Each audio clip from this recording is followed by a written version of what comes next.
Bonsoir, bonsoir, bonjour. C'est Congo News 24. Bande Koranga, comme toujours avant de commencer notre émission, nous disons merci à Dieu, nous disons merci à nos chers abonnés et téléspectateurs qui nous suivent partout dans le monde et en RDC. Bande Koranga, soyez les bienvenus. À la une, Boyoka message à Union Sacrée. Fachi dévoile monument Oya Etienne Tshisekedi, Sphinx. Et puis, on va parler, Yaba souvenir Yakabu. Na Moussala Oya Salaki na IDPS. Deuxième point, Bande Konangai. Breaking news.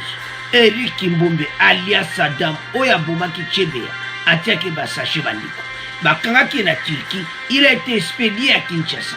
Azana maboko auditeur militaire. Tozara connecté. Kanate bako simba bango nyonso. Alors, toko développer ensemble. Troisième point Bande Konangai. Et Yindi, interview de Amy Olman. Oaza, sous-secrétaire adjoint au bureau des affaires africaines. Il y a Biden. Alors Bande Konanga message na ye ezason. Bokoyoka. Et puis, Namakambu ya ADF. Nandeni bazo bongama na be européen. Alors, tout développant ensemble l'émission Nabiso. Alors, Bande Konanga émission Nabiso Bandi et comme temps autre sur la masolo ya boka. Bande Konanga, premier point, awa tout divisé on va peu près en trois parties. On va parler, il y a message à Union Sacrée. On va parler, il y a monument, il y a Etienne Tshisekedi et puis Kabund, Wakabu. Boyoka message à l'Union Sacrée. Les députés nationaux révolutionnaires de l'Union Sacrée de la Nation sont réunis ce mardi 1er février dans l'élo Basangani. Boyoka sukoba détail bandi. Alors boyeb sabaningete et comme temps oyo to la kamaso na biso. Soko en ligne yeb sabonte erangwe koki parce que déjà Michel bandi. Alors Union Sacrée Basangaraki, au palais du peuple, siège du Parlement, pour examiner la situation politique de leur enfant, de consolider les acquis de leur révolution cristallisée par le basculement de la majorité parlementaire. Tango Kokiba Solola, Baye Bandeli Bako appuyer Fachi, na 2022. Après Makambo Utoleka, Naya Kabundo Makambo Bele. Ces députés nationaux, membres de l'Union Sacrée, se disent révolutionnaires et ont retiré leur soutien indéfectible au chef de l'État, Félix Tshisekedi, et à ses actions, tout en lui renouvelant leur loyauté et fidélité. Bandeko, député Baebi, parce que j'ai un point Kabund. Kabund a travaillé ma casse pour le député Bayana. Yato lo bagite. Tant Kabuna lungwe ba makamwe kongo bima. Metozo ya na po na Kabuna. Donc ba banda to boma ki na sa valise bokomo tchao na réseaux sociaux. Avançons. Les principes démocratiques, ils se sont engagés à les soutenir. À la magistrature suprême, aux échéances électorales de 2023, pour les comptes de l'Union Sacrée de la Nation. En même temps, a promis de lui offrir une majorité parlementaire lors de ces élections générales. Bandeko, député Oyo, le comité, to renouveler ma solo na Félix Tshisekedi. To bongi sa relation na biso. Parce que 2023 zaka année prochaine, ndenge ni toko longue élection, pe ndenge ni toko vandi sa majorité na parlement. Donc bango de bazawana, bazo bongama en ce sens. Donc bien préparé pour bazana besoin était bango tout bazala ciment ya fachi mais ba pesi message mon akata message na bango les députés nationaux révolutionnaires mettent en garde ceux qui tentent de déstabiliser les bureaux de Mbosso.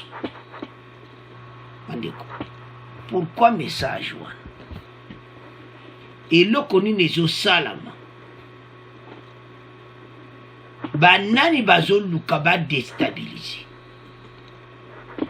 bandeko citation oyo toloba eke makambo oyo eya pena ndongo ya kosakana nango te. Alors bo baza majorité basanganaki parce que bato balinga baprofite mpona makambo ya kabunda et tout ça mpo batushe Mbosso. Alors bamettre bango en garde ceux qui tentent de déstabiliser le bureau de Mbosso. Pour baser ebele oyo bakokoya na oyo wana to eza pasi mpona mboka na biso. Donc batu baza tellement assoiffé du pouvoir donc ba se permettra toujours oyo wana mais eza mawa. Alors message na bango bali ba supporter Faci mais babeti setende omuntu ya munene wana. Mettre en garde ceux qui tentent de déstabiliser le bureau de Mbosso. C'est-à-dire, il y a un groupe oyo bazolinga pour le moment balongola Mbosso. Botala mboka na biso. Tebisa bino ke ba makambo otu bozosala. Congolais n'ebite soto omema mboko wapi. Boyeba ke bato ya FCC banda mabunda longwa bazaka na kanda pendenge kabun lelo aza libanda bango eza feti mpona bango capable même ya koluka tout Mbosso bureau Mbosso ekota mobulu. Alors bango ebele basanganaki majorité balo biso za majorité to soutenir Faci pour l'année prochaine mais bao nyonso bazolinga batima nzaka na bango koluka soki motion soki nini contre bureau de Mbosso baza na problème. Parce que qu'est-ce qui va se passer na makambo oyo bazoluka na makambo bandeko na ngai ya Kabund soki basa pétition pour na Kabund basa la pétition pour na Mbosso, c'est tout ça. Alors déjà ils ont moins kitoko te propriété ya onte ça va congolais botala te sabino te mboka na biso ya mboka ba problème union sacrée yango ba eko pesa message ba mettre en garde ba nyonso baza contre Mbosso batika wana eza premier partie. Sikoto le kana Faci monument oyo a dévoilé. Le président de la République Félix Tshisekedi a dévoilé ce mardi 1er février 2022 le monument de l'ancien premier ministre Etienne Tshisekedi à son mausolée situé à Ntsili. Cette cérémonie est intervenue à l'occasion de la célébration du 5e anniversaire d'Etienne Tshisekedi organisée par la maison civile pour les chefs de l'État. Alors, Toyoka, extrait oyo, il y a Tshisekedi, Etienne Tshisekedi, bon, on continue mission là-bas. Radio Okapi, nous sommes le 1er février, cela fait 5 ans qu'Etienne Tshisekedi Wamulumba est décédé. Une cérémonie commémorative a eu lieu aujourd'hui au mausolée érigé en sa mémoire dans la commune de Lansele. Elle était organisée par la maison civile du chef de l'État. Le président de la République a à cet effet dévoilé la statue d'Etienne Tshisekedi, son père et leader historique de l'UDPS. Mais qu'est-ce que l'homme politique congolais et la population en général peuvent retenir de son idéologie? C'est notamment la constance, répond directement Bob Kabamba, professeur à l'université de Liège en Belgique et analyste politique. Il a été joint par Babel Mpongo Masimango. Je pense que la première des choses, ce serait la constance. C'est-à-dire, lorsque l'on est engagé dans un parti politique, c'est rester constant par rapport à ses engagements. Quand on regarde aujourd'hui, on a l'impression qu'il n'y a plus vraiment une constance au niveau des engagements de la classe politique congolaise. Ce qui fait que tout devient volatile et tout devient difficile de pouvoir avoir une constance et puis d'avoir une vision claire par rapport à un projet politique. Lorsqu'on regarde la constance de Etienne Tshisekedi, on la compare avec les politiciens d'aujourd'hui, vous vous en souviendrez, il n'y a vraiment pas comparaison. Hier, vous avez été FCC et aujourd'hui, vous êtes Union Sacrée. Et c'est à fait normal pour la classe politique actuelle. Alors que lorsque l'on regarde le parcours de Etienne Tshisekedi, on n'a pas effectivement cette tergiversation, cette constance-là qui, à mon avis, est une stabilité et qui peut permettre justement de construire un État véritablement démocratique. Quand on regarde effectivement la base, il y a vraiment pas d'idéologie, le seul critère qui compte, c'est de pouvoir, entre guillemets, participer au pouvoir, de pouvoir récolter des dividendes, de pouvoir les distribuer, non pas pour l'État. Alors, bandeko nanga bolibisa ndenge kati wana. Alors, le parcours d'Etienne Tshisekedi. Sphinx. Ah, non, papa, il fallait qu'abasser les cas monument. Na bossa na kati ba message na yi. Soko azoloba. Polele. Omona le usumona lubina ko benga na ba Rwanda wana nyonso. Soko oloba décision donc ozoyo ka soko azoloba. Azai kubanga mututi. Donc, to perdre. Mais, les abons. Comment qu'il dit Jamukolo. Et puis, Akita Kibiso. Mais, Atiki Sango. Yango. Eza, pour nous comparer, tiens, Tshisekedi na mutu. Eza passe. C'est difficile. Il a beaucoup travaillé. Ba jeune nyonso IDPS ba Kabun ba Kabuya ba tona nyonso bazalaki à côté na ye ozomona bien ndenge nini bazwa ba formation. Parce que so va na ye en tout cas au quoi apprendre makambo ebele. Il a beaucoup lutté. Même l'era Mobutu. Nana ngwa koloba na Etienne Tshisekedi mutu nyonso. Discours d'une élection wana. Ah, Nobosanakati. 2011. Donc, ozoyo kapena qui a pointé ba point nyonso. Mais, il fallait kakabasa les monuments. Oyo fachi azalaki yemoko présent. Et puis a dévoilé yango. Deux ans pena kito. Donc, c'est ça. Il faut qu'on aurait bouillé parce que, non, à travailler pour la démocratie, à lutter pendant 1990, et, bah, fruit n'a yango. Le mois n'a président de la République, il fallait que Zalapé bongo. Parce que papa Salimingi, mais, à tia kobima na place outi. Alors, les fils, ça y est, Fachi Yowana, azo continue Nzela wana. Le peuple d'abord, Nanzela. Alors, et c'est déroulé qui Nanzela, bandeko. Et c'est une moko, il fallait kakabasala yango. Yango, Fachi, azala qui présent, a dévoilé yango, dans la commune de Lansili. Il y a des messages épaissés chef de la maison civile du chef de l'État. Il a dit ceci.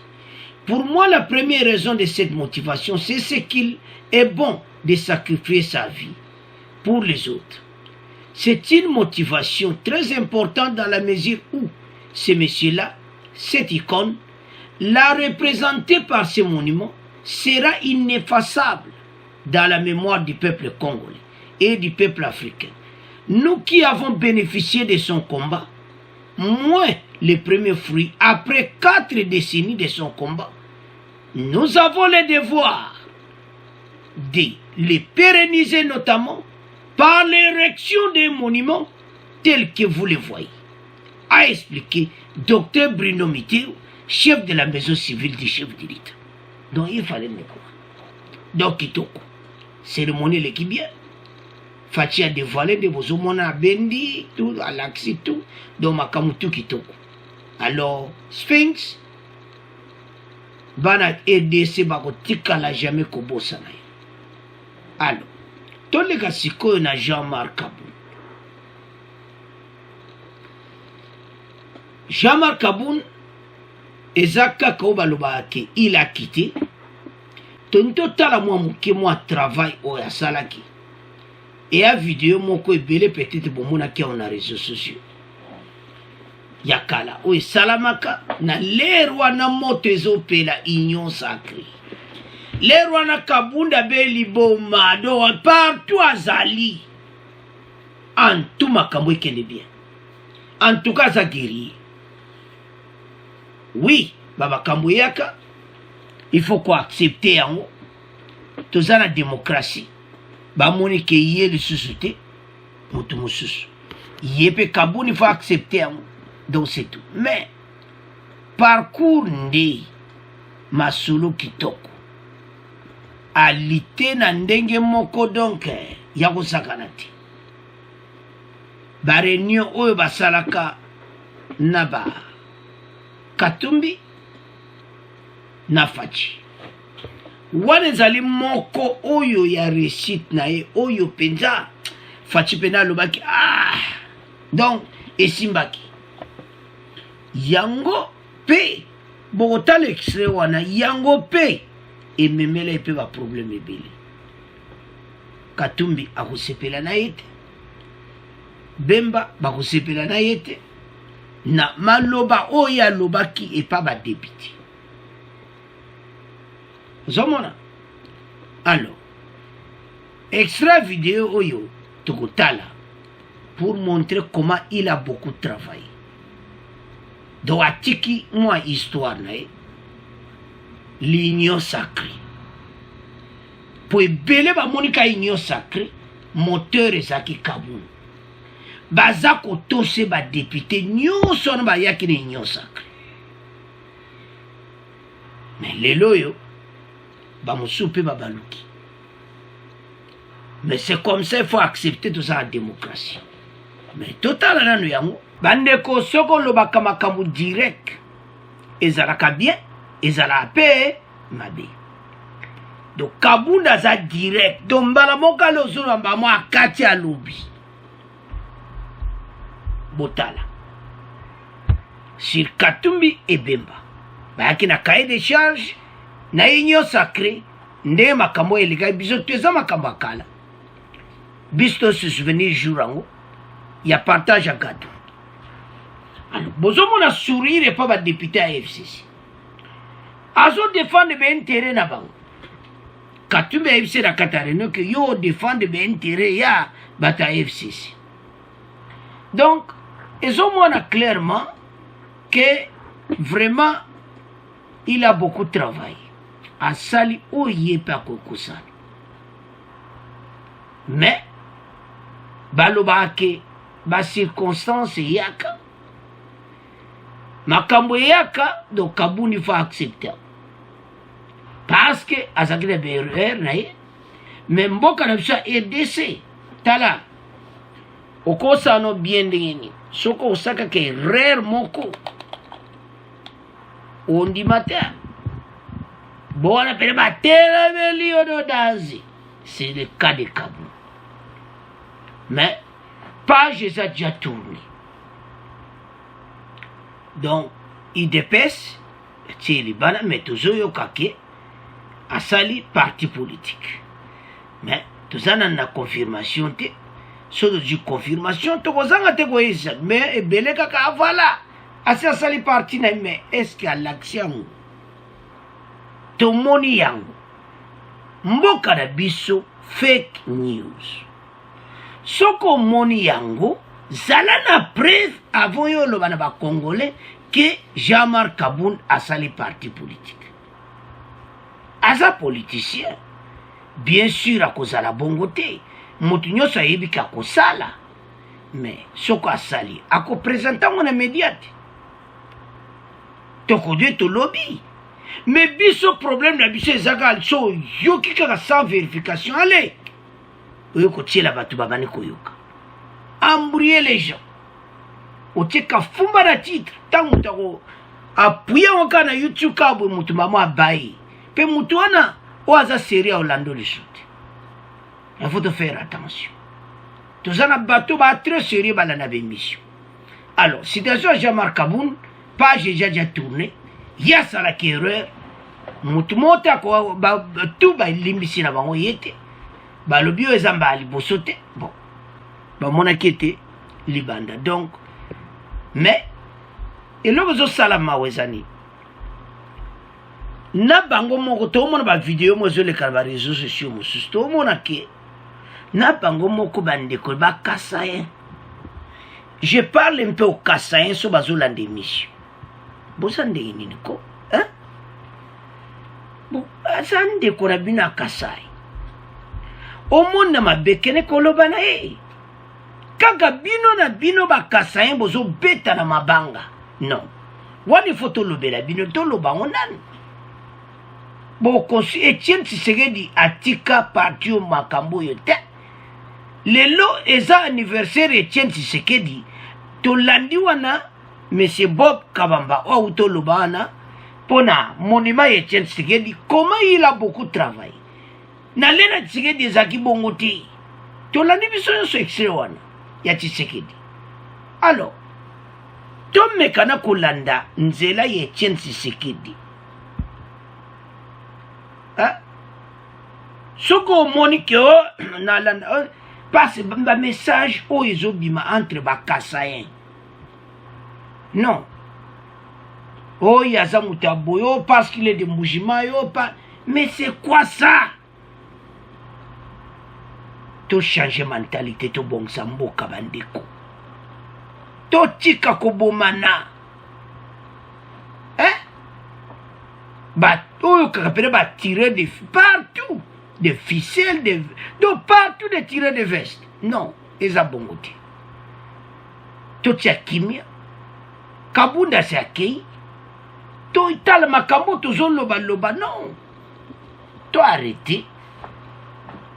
Il a beaucoup travaillé pour na parti malgré makambo yeko sala makia alungwa mais tout à la o to zoloba bo PCP respect na travail ou ya sali problème na biso ezali to beta kabaninga mabanga avant nan kuto yogino oju solution oju pena suite bien talimba moyo kotimaso non alors weze ka conseil to ya tous zabo moko fatia loba toujours l'union ya on est to tonga mboka alors to tiki première partie na bino to kena deuxième partie alors bande korangai Eric oaza mobomi ya Tshebea bakangi bandeko na Grèce donc ye asalaki tout abima libanda mboka donc na bakope après koboma Tshebea na basache ya monaka c'est fini alors batindi ye na brigade minier na Lubumbashi et puis après wana yaya kero akoma na Turquie boyebika nde bato baluka vite yaya alobi ke il faut luka akende Grèce boyebi nzela Turquie po ye Europe il faut leka na Grèce. Alors, tant qu'on a tenté qu'on rejoindre Grèce, il a été arrêté, interpellé en tentant de rejoindre la Grèce. Dans ses poches, des documents de voyage indiquant son pays d'origine. Alors, à partir de Turquie, mon était yaya, il faut batindikaï. Nambokanai. Ozomona. Sans les savoir, bah éviter que yé na l'air bakanga qui bah éviter que yé mutabomai.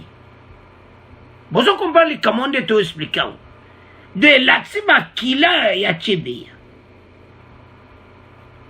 Policier impliqué dans l'assassinat en 2010 du défenseur des droits de l'homme, Floribert Tshebea, et de son chauffeur Fidel Bazana est rentré samedi 29 janvier à Kinshasa après avoir expulsé les Turcs.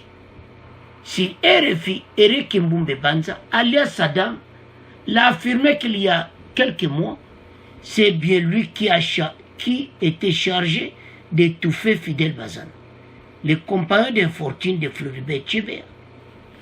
Un ordre selon lui, donné par ses supérieurs, Mais que Kimbumbe dit aujourd'hui regretter d'avoir exécuté. Ah bien, ça n'est pas ce n'est Andimaki Kobomachibe.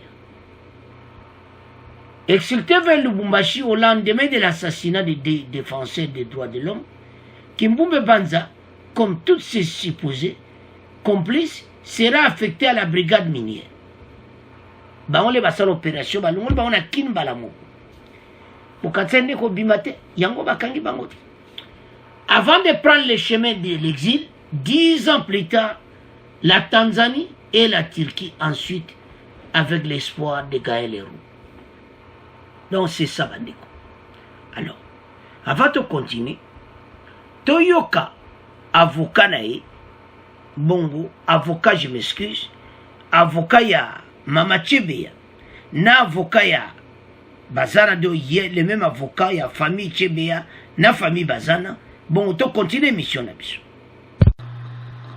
C'est avec beaucoup de joie que nous avons appris qu'effectivement on a pu mettre la main sur Eric.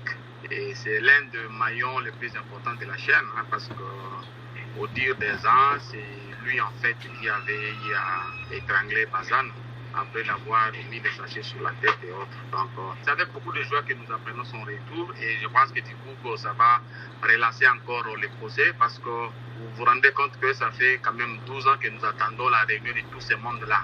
Et petit à petit, un à un, on arrive à les récupérer. Donc, si je compte encore bien, il en reste encore 3 dehors, en dehors du pays. Donc, 2 en dehors du pays et l'un au niveau des Colvégies, là-bas qu'on est en train de rechercher. Donc, le compte est bon. Nous sommes vraiment heureux de son retour et de sa capture. Alors, Bande Koranga, nous avons suivi. Tolani Bissonyon Swana. Yé Moutou, Aza expert Yabasashi. Do yé pera muta latsa ki bango ya muye muta prepara ki tout. Alobi azo regrete ndenga ndima ki ordre wana ya kubomo. Toloe bandiko ezana batu musuba boma ka bango te. Bango ba kimisiye. Mais un jour toyo kaba okangai. Bandeko l'air est grave. Po kotala ba crime ya boyi biyamba bengo le crime de l'État asali tout atamboli kimi me bayo kangai na Turquie ba refoulé na Kinshasa liwa oya Chebeya chaque jour tobana koyoka makamba ndeko tobana koyoka ngoler nyonso parce que ezosala pasi mpe mawa soko ozotala ndenge bacirconstance yango ezalaki yango chef azoto oloba yango parce qu'il est mort pour ngai na yo pour nous tous. Mais ce rêve s'est arrêté né le jour où il est interpellé en tentant de rejoindre la Grèce. À Salaïtou, à Patakota, Grèce, dans ses poches, des documents de voyage indiquant son pays d'origine. Décision sera ainsi prise de l'expulser vers la RDC. À son arrivée au pays à l'aéroport d'Indjili, dans la nuit de vendredi à samedi, il tente de disparaître, mais ne parviendrait pas de jouer la vigilance des agents de la DGM. Eric Kimbumbe Banza est désormais aux mains de la justice militaire. Vous savez là? Ah, Nzambe, tala, batumusuba ki babuma kabanguti. Yanji bakita ke bakuri foulé na Kinshasa. Oyo tuni ni makila ya Chebeya. Somona bandeko na ngai. Somona mutu oyo balukaka ye. Tant kaka batali mikandane na poche. Batala boy. Oh. Mais yo balukaka yo oh mais moto yo ah mais yoti na aéroport na change ah ba vérifier ba tameza ye zomona boyekande barefula mutu ndinga yakati siko botala bato bakangaki na Turki bayebaki te zomona bayeba teki ya boma Tshebe oyo ezolakisa clairement makila Tshebe ezolanda bato tu tovanda nye nzambe wana tikaka so nzambe alobi ke même bao nyonso banombi bato ebele bakenda bazwa bango bakozwa bango tala yo te akomi na njili boye alingi atente akimi esimbi te ale asa maboko ya auditorat militaire tabotala mutu bakimisaki ye na bajo numbi batindi ye na akende kosala na mine na Lubumbashi apartir ya Lubumbashi ya amoni ke fo abima akende na Europe koluka vi ake Tanzanie après Tanzanie ake Turquie à partir de Turquie alobi akota Grèce akota na frontière ya Grèce poe aza arrêté batala bomuka nde bafuya bango baluka batale bamoni pays d'origine bameyo il faut bazongisa yo ozomona yaya atie na avion à partir ya Turquie Kinshasa wow arrivé na njili bamoni kande di refule mo boye nzoka nde refule yango bazolukisa ye kote alors tolandi avocat ya mama Tshebe donc c'est ça bato tout babunga bakozwa bango kaka boye ye bazwi ndeni o balobaka pam likamuka ekui place mboka aza ye aloba atambola akende soki Afrique du Sud soki wapi bocomprendre kaka escale ka boye place moo me bosimba ye ale tomoni mokonzi na bino moko onani obwa tala bandeko bato mosusu babomaka bango te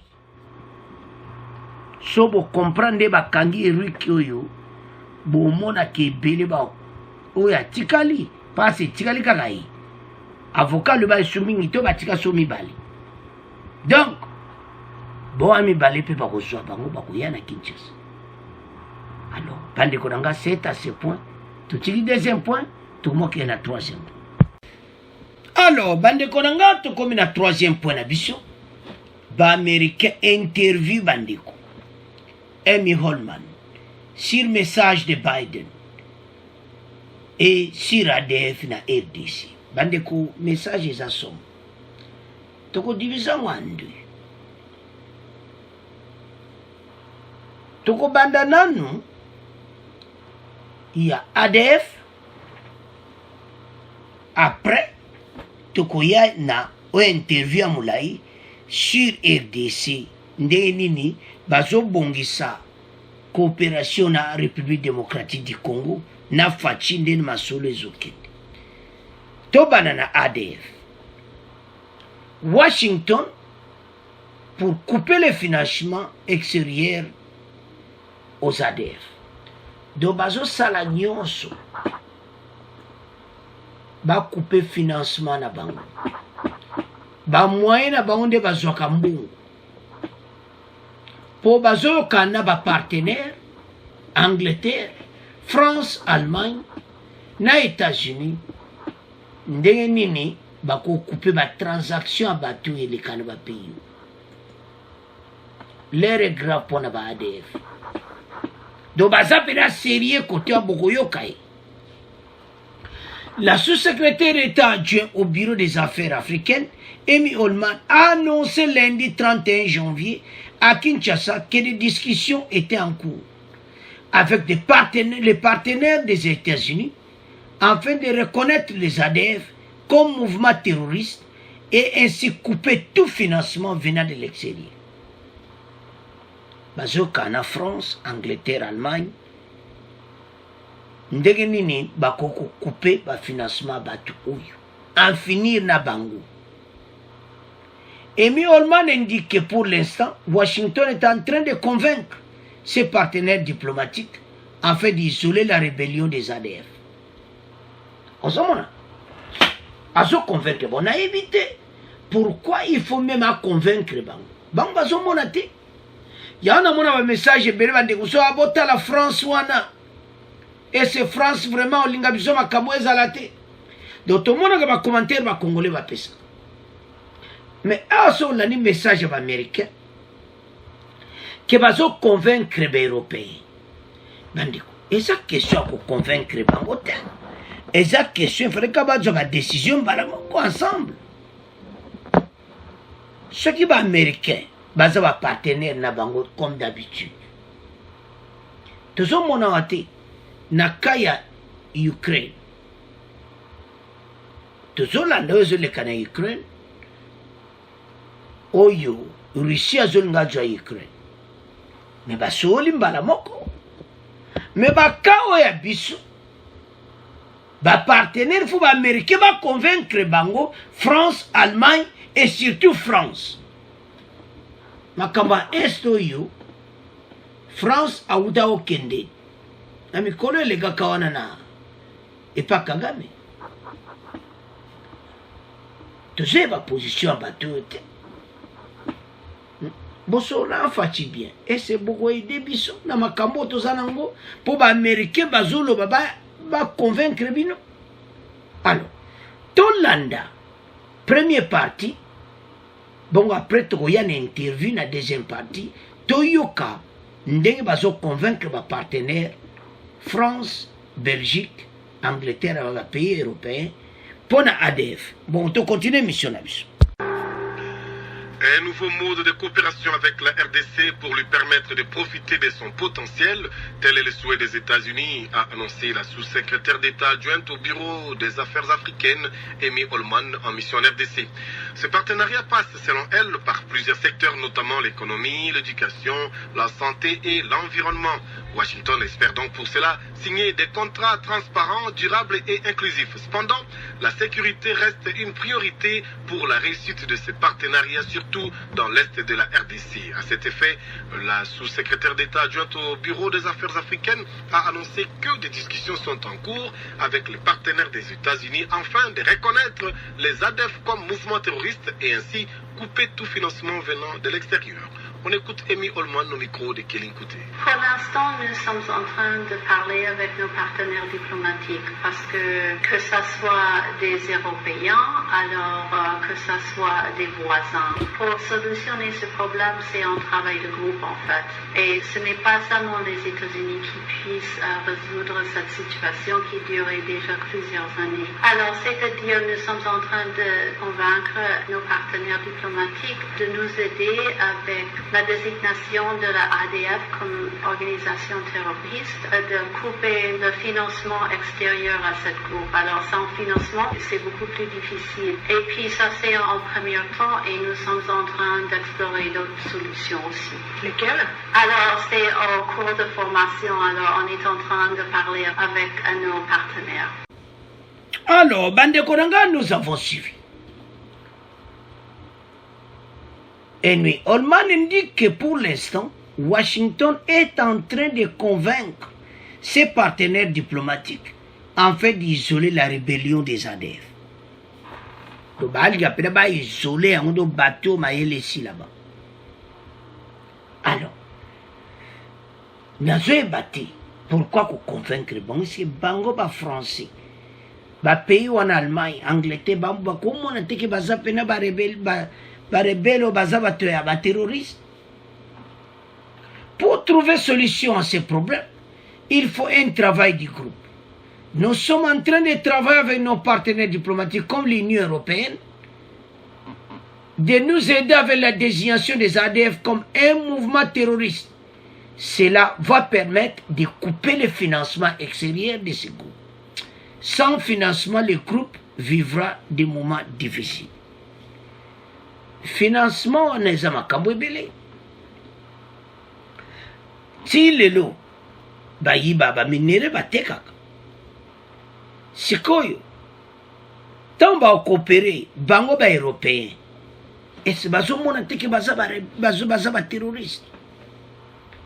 Ce que je ne comprends pas. Pourquoi ces photos, ça la magba, tracasserie, tout ça. Faut pas nous convaincre bango. Non. Fallait pas agir mbala moko. Tozo nyokoma. Batu baza kukufa à l'est. Alors, l'Américain ba osala tout. Pour makambo ya ADF basili sa puissance na bon côté finance. Bayokana européen. Donc c'est ça démarche bazanango. Aimé Holman à l'Obatu. Donc elle est directement sur la coopération à RDC. Donc, coopération à Sika est interview naï. A lingi na coopération à Sika bati a priorité sécurité. Et puis, basana makambo ebele bazo solo là, si l'économie, l'éducation, la santé et l'environnement. Alors, toyo ke interview wana intégrale, il y a Amy Holman, c'est coopération à RDC. Bon, on continue mission là. En mission en RDC depuis jeudi dernier, la sous-secrétaire d'État adjointe au Bureau des Affaires africaines, Amy Holman, est l'invitée de cette édition du journal. Dans une interview exclusive accordée à Radio Okapi, la sous-secrétaire d'État adjointe au Bureau des Affaires africaines évoque les raisons de la visite de la délégation du département d'État américain en RDC. Elle a annoncé par la même occasion que les États-Unis offrent un nouveau mode de coopération à la RDC. Cependant, cela passe notamment par la lutte contre la corruption. Amy Holman s'entretient ici avec Kelly Nkouté. Suivez. Amy Holman, bonjour. Bonjour, madame. C'est depuis jeudi soir que vous êtes venu en RDC. Vous n'êtes pas venu seul, vous êtes en délégation. On peut savoir quelle est la raison de votre visite en République démocratique du Congo. Ok, je suis ravie d'être ici. Alors, c'est ma première visite en Afrique centrale. Alors, je suis le vice-ministre adjoint responsable des affaires Centre-Afrique et je suis ravie d'être ici comme Kinshasa comme première étape. Alors, je faisais partie d'une délégation qui a été envoyée par le président Biden suite aux entretiens entre nos deux présidents au G20 à Rome et puis à la COP contre le réchauffement climatique à Glasgow. Alors, les deux présidents veulent entendre une vision partagée de la démocratie, que la démocratie devrait livrer des résultats à ses populations. Alors, on est venu à propos de la mise en œuvre de cette vision partagée. Alors, les membres de la délégation sont le conseiller adjoint des affaires de sécurité nationale des États-Unis, M.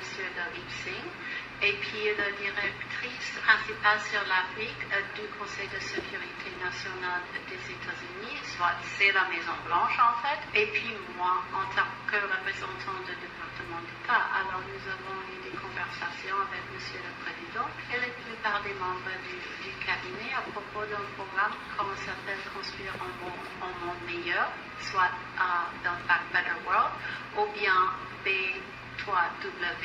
Donc il y a plusieurs volets, le genre, la numérique, l'éducation et la santé et la lutte contre le changement climatique.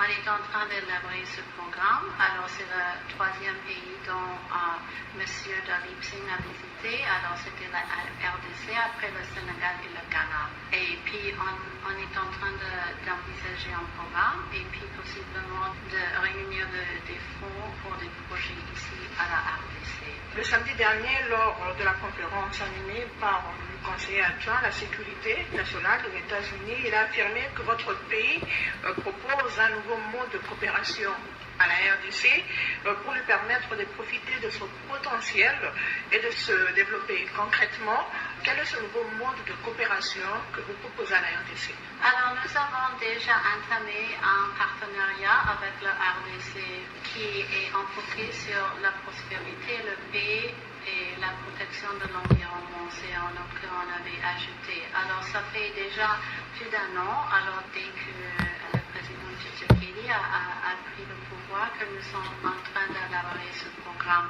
pour donner des bénéfices concrets au peuple congolais. Alors le président Biden a été impressionné par les efforts du président Tshisekedi et cette vision a partagé. Alors on était en train d'élaborer ce programme de partenariat. Est-ce qu'il y a des préalables pour implanter ce nouveau mode de coopération? Oui et non. Alors le oui, c'est ensuite de très près les engagements que la RDC a pris lors du sommet de la démocratie au mois de novembre. Alors deux engagements pour nous sont vraiment très importants. C'est celui des élections, de les avoir de manière crédible, transparente et aux dates prévues. Alors pour nous, c'est très important. Et surtout pour concrétiser les projets et notre vision d'attirer des investisseurs ici, non seulement dans le secteur minier, mais tel que le secteur numérique et des autres secteurs. Alors le président Tshisekedi nous a mentionné l'importance de l'agriculture à l'économie congolaise, ce que nous reconnaissons. Alors, c'est la lutte contre la corruption et c'est les changements dans le régime fiscal. Alors maintenant, il y a à peu près 300 taxes qui sont imposées sur les entreprises. Alors, ça c'est beaucoup trop.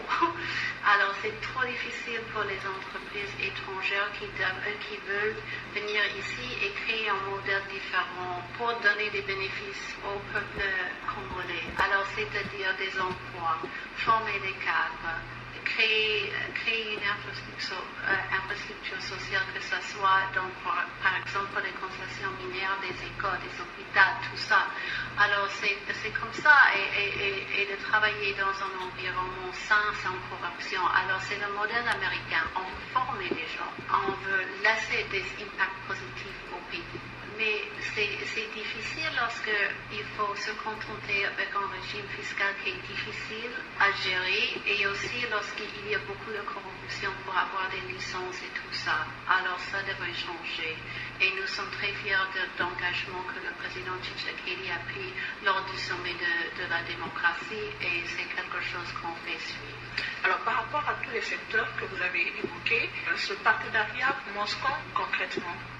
Alors, le partenariat que l'ambassade a sur le leadership de l'ambassadeur Hammer, ça a déjà commencé. Et puis, le projet que nous sommes en train d'aiguiser dans cette visite, alors on va faire le suivi avec des équipes techniques dans un très proche avenir. Qu'est-ce que la RDC doit faire pour s'engager sur la voie du développement?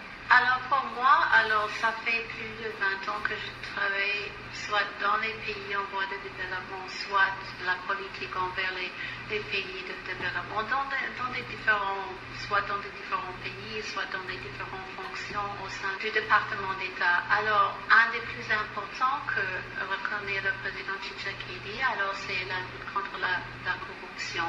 C'est la répartition équitable des bénéfices. C'est quelque chose dont tous les pays ont parfois des difficultés. Il y a des grandes différences de la distribution des richesses. Alors, l'éducation, c'est très important pour bien former des jeunes gens. Merci beaucoup. Non, c'est moi qui vous remercie. Alors, bande Konanga, chers téléspectateurs, nous avons suivi. Selon elle, la sécurité aussi reste une priorité pour la réussite du partenaire que les États-Unis veulent sceller un nouveau mode de coopération avec la RDC pour lui permettre de profiter de son potentiel. Nouveau mode Yuana, bande kotanto esa binotala, baye biotozana. Bali RDC a profité na potentiel. Abi message banaki a parti na photo bozomona na Glasgow. Na COP26 oyo conférence à climat o bajaki tant na Biden bazosolo. Alors masolo wana yango nde ememi Allman koya na Kinshasa. Aye akutana fachi abitama kabosolaki tande tokotambola siko yango. Ce partenariat passe par plusieurs secteurs. Elle a cité notamment l'économie, l'éducation, la santé et l'environnement. Washington espère que cela signer des contrats transparents, durables et inclusifs. Bazo sana ba contrat. Na niveau ya ambassade. Baza djana ba investisseur na bango. Américain ou bazo sa ba contrat moko clair. Et puis fatina ba américain ba travail modasika. Mais alors bien que corruption, c'est ça to comme na pona. Muyibi. Na ba américain bazo lo ba ke muyibi. Mais ba sepeli fachi aza ko attaquer bango. Mais aza ko attaquer miyibi. Mais il y a un problème, il y a justice. Il faut pas résoudre par la pour essayer sa corruption. Parce que si corruption est zakaka. Malgré les différents, na o ezala ki l'air, il y a bateau basala qui 18 ans au pouvoir. Alors nous mode de coopération à Sika. EDC va profiter nango. Alors masolo basola kina Joe Biden yango aye ko concrétiser yango et te batambola na nouveau mode à Sika. Balobi bien que biso RDC to profiter na potentiel. Bande ko potentiel o toza nango bis potentialité wana. Bande ko toza na biloko ebele. Eloni toza pétrole coûte ezali. Ba minere, pétrole. Donc biloko ebele bimake pa na biso. Ozomona. Makambo ebele RDC ko profiter nango. Na ba coopération oyo parce ba américain ba mo ba yebio ba zwaka pour so tali na ba entreprise belé ya ezaba minere bon baza partout to lo baka ba chinois bango pe ba américain baza zomona alors mboka boye même ndela zo kama tozo vivre na ba pauvreté. Tozo ba toko vivre boite. Ta mundela zolba ke to profiter na potentialité na biso, mais tozo profiter na ngota. Mbongo ekena ba poche miyibi. Pendant les 20 ans, mais to lo bango chef. Et moi tant oyo fati soko a travailler à Silisi. Bande ko vers 2024, 2025 beaucoup mona. Il y aura diminution à corruption aussi parce que Fachi makambo ebele vous a changé parce que le ministre vous a ajouté en 2023 équipe à Sikeko parce que c'est ça la Sony un beau pays comme la RDC toujours vivre mawa trop hein non trop c'est trop et comme étant oyo biso nyos to telema pona mboka toloba problème la biso to bomana biso na biso soko landi même guerre à l'est ba musuba lingi ti mais tozana besoin mboke bonga tozana besoin mboke bonga mais bino bozo linga yango ti hein batu balingi be intérêt personnel mingi na mboka na biso. Alors que tant toza, ils attendent où ils battent va travailler pour na mboka. Et ils allaient sengo que tu travailles pour na individuel ou pour na yomoko. Te tout ça la bon moko to avancer moko tant ba américain ba zolo bake. Oui mais le zo salanga passe. Que ba congolais va profiter de la potentialité nationale. Alors que tu es bien. Mais toujours qu'on va profiter de pour l'année. Mon thème mabe, façon de vivre en abisso. Non, bandeko, tout élément, tout ce kabilo koyo. Oh, tout ça là, ça fait la honte de la RDC. Hein? Justice, bon, kangi mutu, botiki a sali peine, beaucoup de corruption qu'on diminue, sauf les Américains, ils ont la corruption. Parce que ils ont mon yango. Ils ont félicité Fatinde Azako, Kobunda na yango. Mais il y a les hauts et les bas. biso ça besoin que miyiba mbongo bayiba lisu mbongo te bo changer constitution wana eza au profit na bato wana osoma tono bango chaque fois bo condamner justice mais les baya kotala boye constitution nzambe mawa alors yango Emi Olman alobi to travailler na mode asika ya coopération oyo po ba congolais ba profiter na potentialité tozana makambo ya est ya ADF ba yokani na européen po ba luka ba finir avec les ADF comme ça batwa na bakata suze melo yo sa mawa aluka convaincre bango alors que bango européen pe bazo monati yande mona européen pe mystique bazo mona ADF na osala biso yango ede sito bongsa armée na biso moko zomona to sala makasi ba recruter ba jeune makambo ya est soto tala ka mindele eza mawa biso moko to jo en charge mboka na biso ba mindele ba koyendo yo ki Emi Olman interview bazana be intérêt na ba